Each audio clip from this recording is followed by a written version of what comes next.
Assalamualaikum warahmatullahi wabarakatuh. Nah, nama saya Anissa Nur Hasanah dengan NIM 2404326000561. Saya dari Overinde.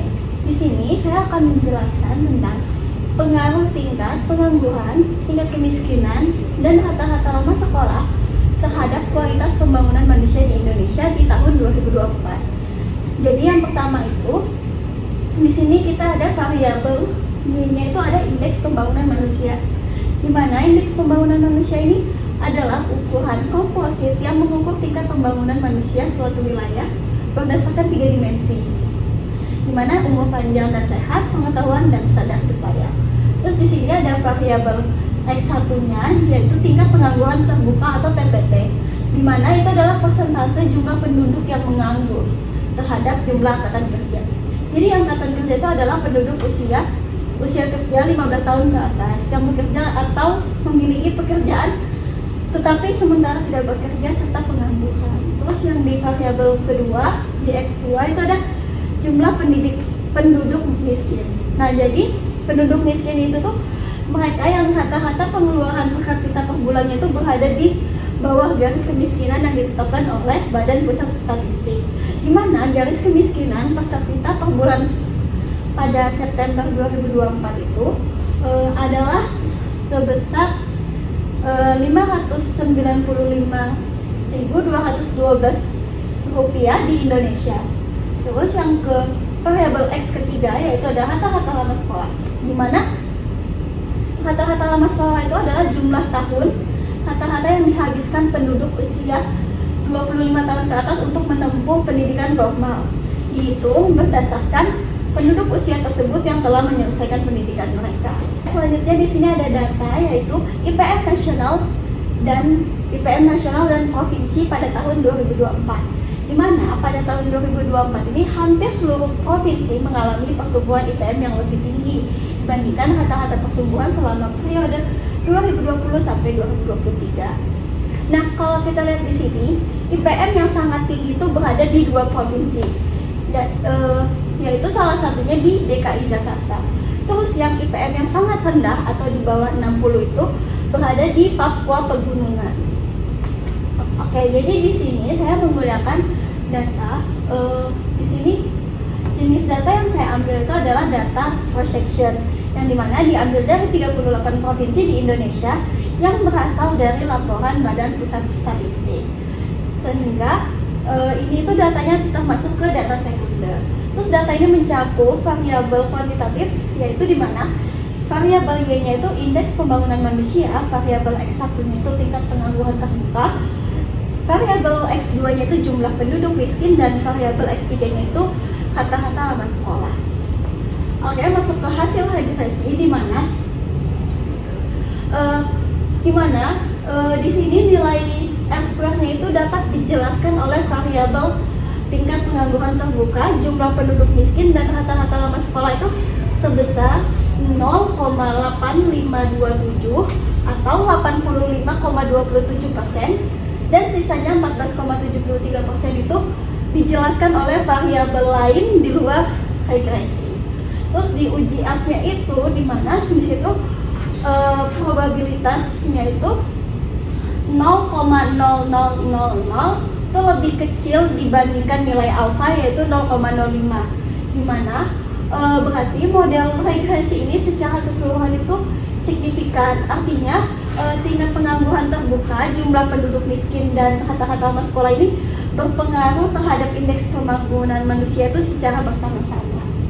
Selanjutnya ada di uji T, di mana X1 ini nilainya itu sebesar 0,383 atau lebih besar dibandingkan alfa, di mana itu berarti nilai ini tuh tidak signifikan. Berarti juga tingkat pengangguran terbuka itu tidak berpengaruh terhadap IPM. Selanjutnya di X2, yaitu penduduk miskin, nilai probabilitasnya itu di 0,000 atau lebih kecil dari alfa. Nilai alfanya 0,05, di mana berarti variabel ini tuh signifikan. Berarti variabel X2 ini berpengaruh terhadap variabel Y. Selanjutnya ada di variabel X3, atau rata-rata lama sekolah. Di sini sebesar 0,000 atau lebih kecil dibandingkan nilai alfa 0,05. Dimana berarti rata-rata lama sekolah ini variabelnya itu signifikan dan rata-rata lama sekolahnya berpengaruh terhadap IPM. Oke, selanjutnya di sini keterkaitan variabel dengan teori ekonomi, di mana yang X1 ini tingkat pengangguran terbuka itu pengaruhnya negatif. Semakin tinggi tingkat pengangguran terbuka, semakin besar risiko kehilangan pendapatan dan ketidakstabilan ekonomi rumah tangga, yang secara langsung membatasi kemampuan masyarakat untuk berinvestasi dalam pendidikan kesehatan, sehingga menghambat peningkatan IPM, di mana ini dijelaskan oleh teori pasar tenaga kerja dan kesejahteraan sosial.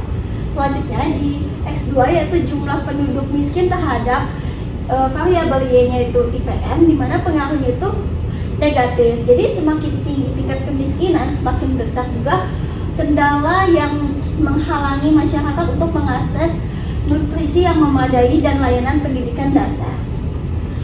Hal ini secara langsung itu menghambat peningkatan kualitas hidup, kesehatan, dan capaian pendidikan, sehingga menekan peningkatannya IPM. Dan ini termasuk di teori pembangunan dan poverty trap. Nah, yang di X3 di sini ada rata-rata lama sekolah terhadap Y-nya itu IPM. Di sini rata-rata lama sekolah itu pengaruhnya positif, di mana semakin tinggi rata-rata lama sekolah, maka semakin tinggi juga kemungkinan masyarakat itu memiliki akumulasi modal manusia yang berisi pengetahuan dan keterampilan yang akan lebih besar berkontribusi untuk meningkatkan nilai IPM ini, di mana teori tersebut itu sudah dijelaskan di teori modal manusia.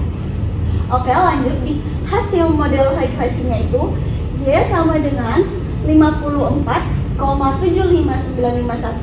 dikurang 0,25171159 X1 dikurang 0,32 0175 X2 ditambah 2,612781 X3, di mana dari nilai ini berarti tingkat pengangguran terbuka jika naik sebesar 1%, maka akan menurunkan